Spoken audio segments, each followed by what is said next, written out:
Tuh antum tuh jangan lihat senangnya aja. Kalau nggak ada sulitnya nggak akan datang kesenangan. Rahmat itu rahmat.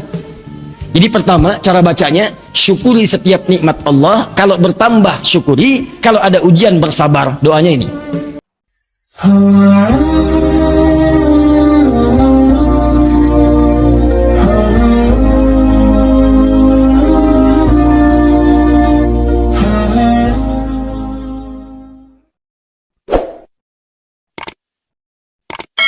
Kadang kesulitan itu dibuat oleh Allah untuk mendapatkan kenikmatan.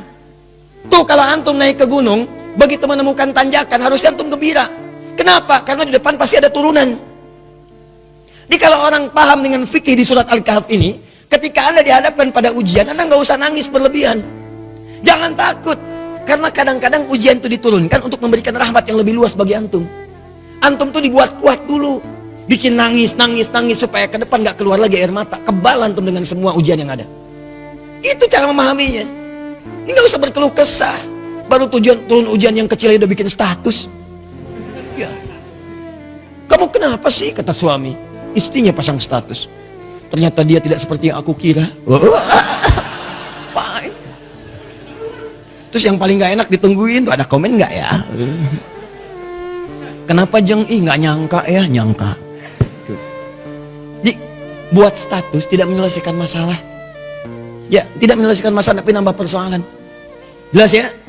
Maka bagian pertama, kalau antum diuji dengan persoalan, boleh jadi jangan persoalannya yang dilihat, itu cara Allah untuk memberikan rahmat kepada antum. Sebab kalau nggak diberikan persoalan itu, rahmat nggak akan turun. Pemuda itu kalau nggak dapat tadi itu kejar-kejaran sampai ke gua, mana mungkin turun rahmat Allah 309 tahun. Ikuti itu. Ya, saya tidak ingin mencontohkan pribadi karena mungkin disangka nanti sesuatu yang tidak baik. Tapi banyak orang mempraktekkan demikian dan itu berhasil. Coba lihat, antum kenal Buya Hamka? Kenal.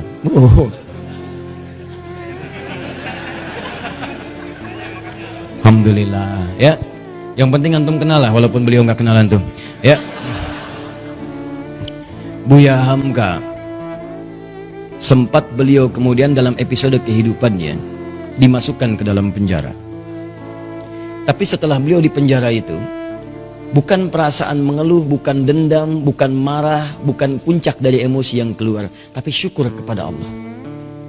Ketika ditanya bagaimana pendapat anda Buya mendapatkan perlakuan seperti itu dimasukkan ke dalam penjara, beliau malah mengatakan, saya bersyukur kepada Allah Subhanahu wa ta'ala. Kalau ada waktu, saya pengen ketemu presiden untuk mengucapkan terima kasih telah memasukkan saya pernah ke penjara dalam episode hidup saya, kalau bahasa kita sekarang. Kenapa? Karena ternyata di penjara itu saya bisa menyelesaikan tafsir Al-Azhar. Kalau saya nggak masuk ke sini, nggak jadi ini tafsir.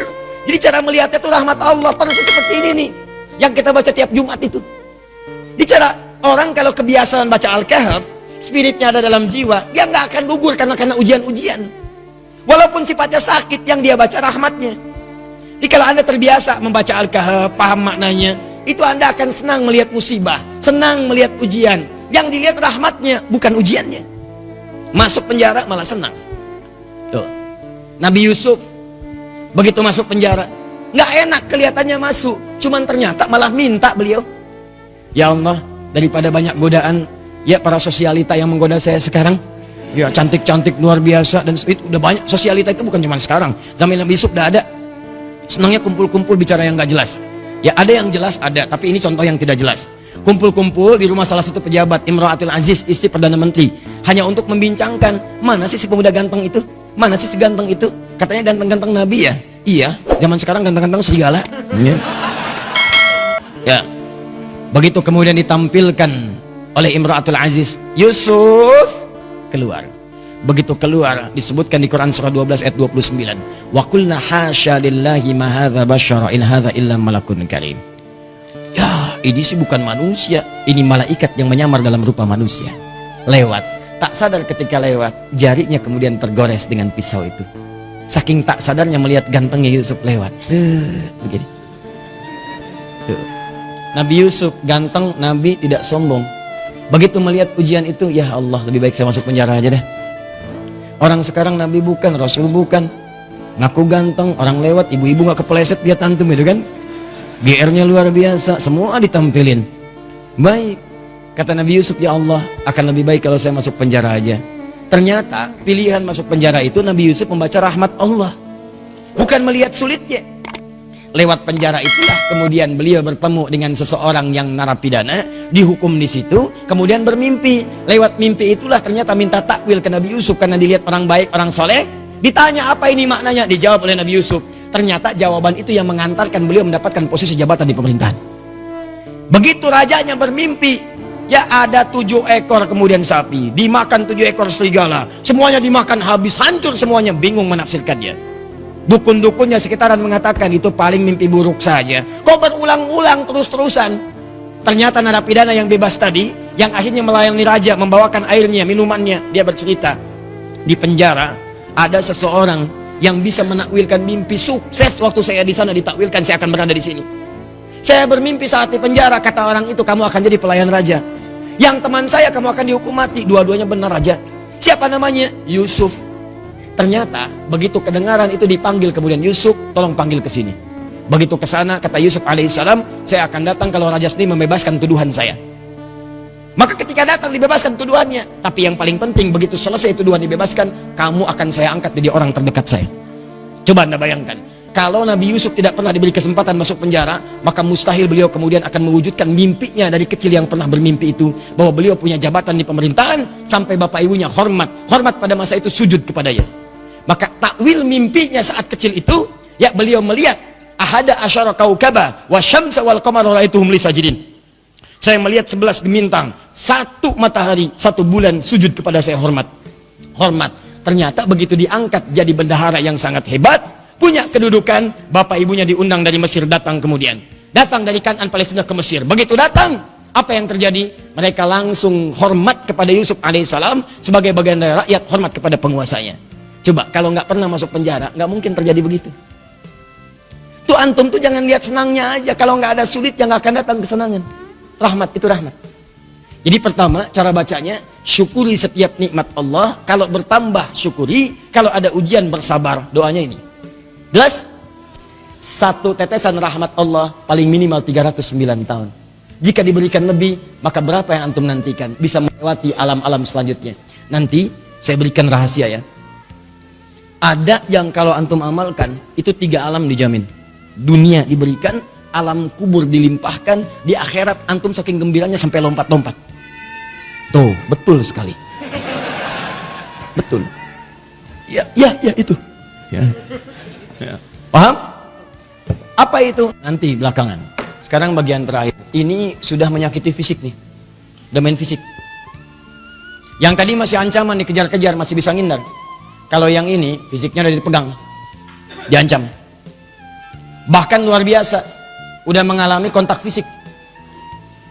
Kejadian ini kontak fisiknya dilemparkan ke laut, dimakan ikan paus. Psh, masuk tuh. Saya mau tanya pada antum, kalau masuk ke perut ikan paus, sempit atau luas?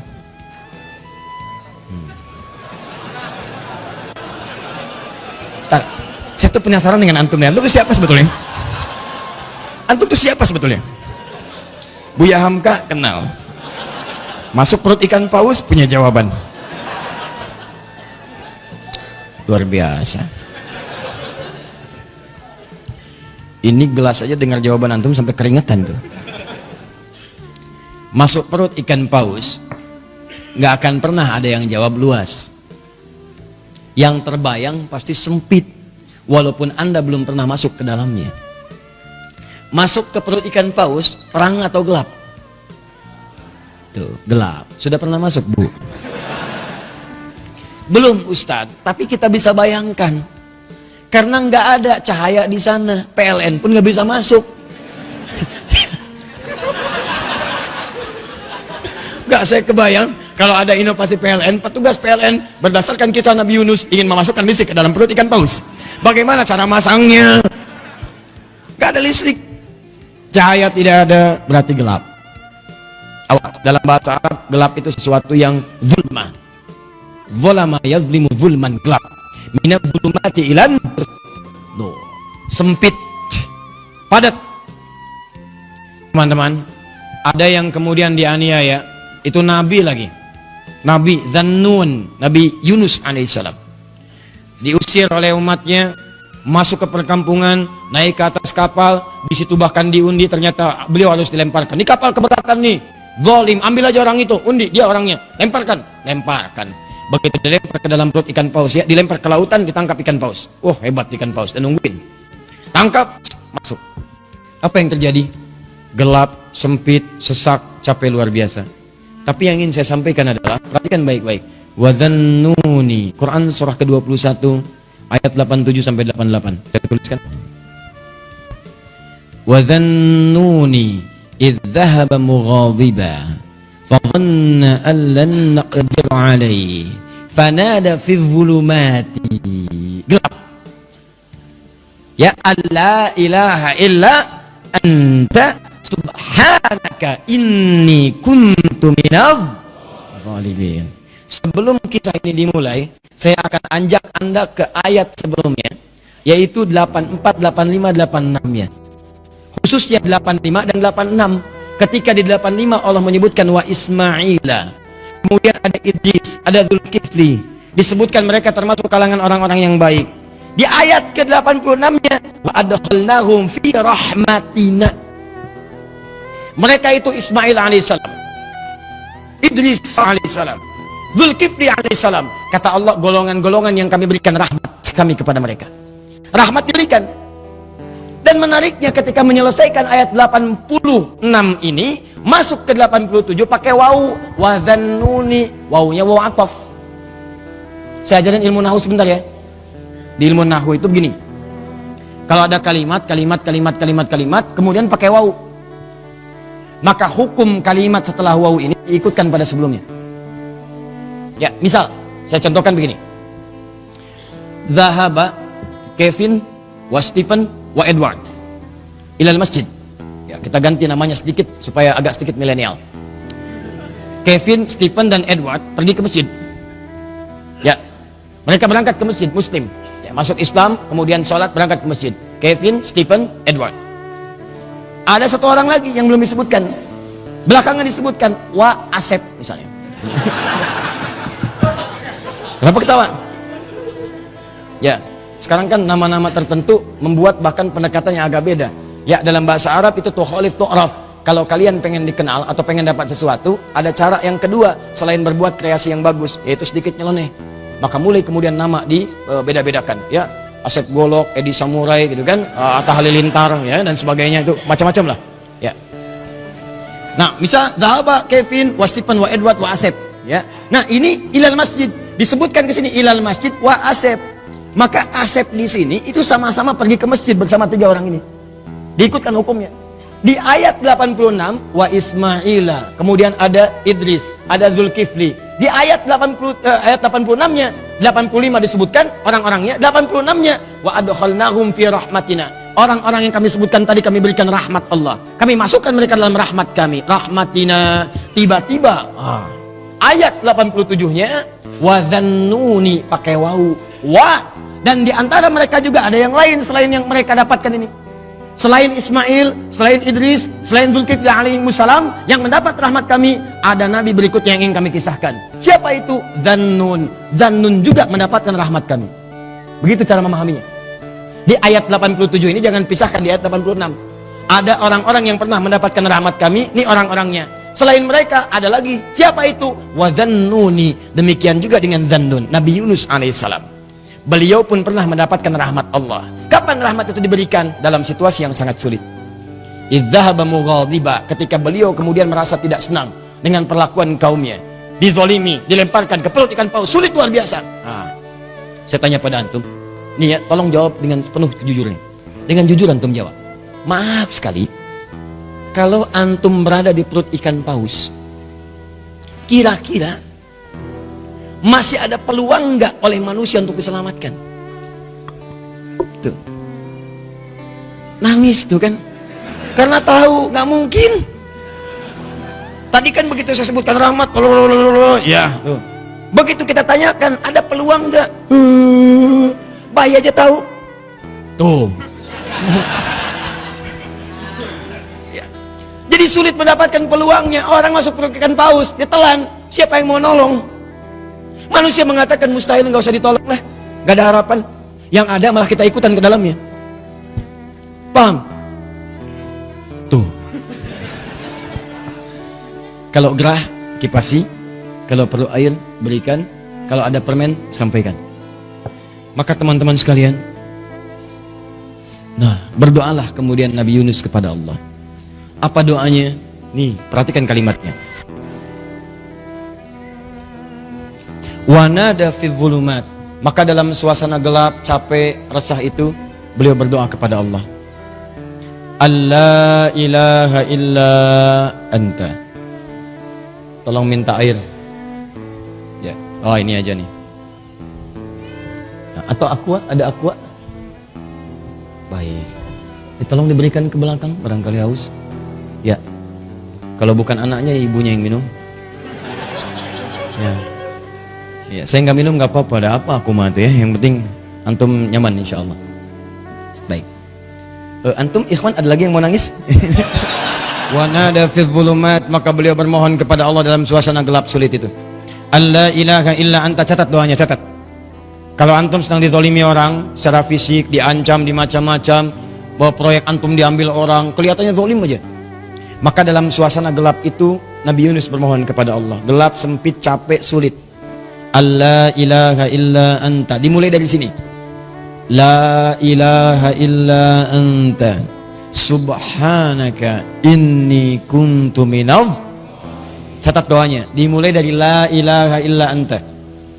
Kalau yang tadi dimulai dari Rabbana atina min ladunka rahmah. Kalau yang ini dari la ilaha illa anta. Anda bisa mulai dengan kalimat Allahumma la ilaha illa anta, atau Rabbana la ilaha illa anta, jadi doa. Subhanaka inni kuntu minadh zalimin. Anda tahu apa yang terjadi? Begitu doa ini dipanjatkan, turun jawaban Allah. Apa jawabannya? Ayat 88. Fastajabna. Lihat kalimatnya. Fastajabna. Maka kami jawab dengan cepat doa Nabi Yunus itu. Pakai fa. Saya sering terangkan fa. Huruf sambung tanpa jeda. Begitu selesai berdoa, turun jawaban. Tapi Allah bukan mengatakan fa'ajabna, fastajabna. Pakai ista. Ingat pertemuan lalu? Kalau ada ista, berarti ada tuntutan. Amalkan dulu ininya, baru kami berikan jawabannya. Seakan-akan ingin dikatakan begini, amalkan dulu doanya, resapi doanya, kami kabulkan, baru dikabulkan.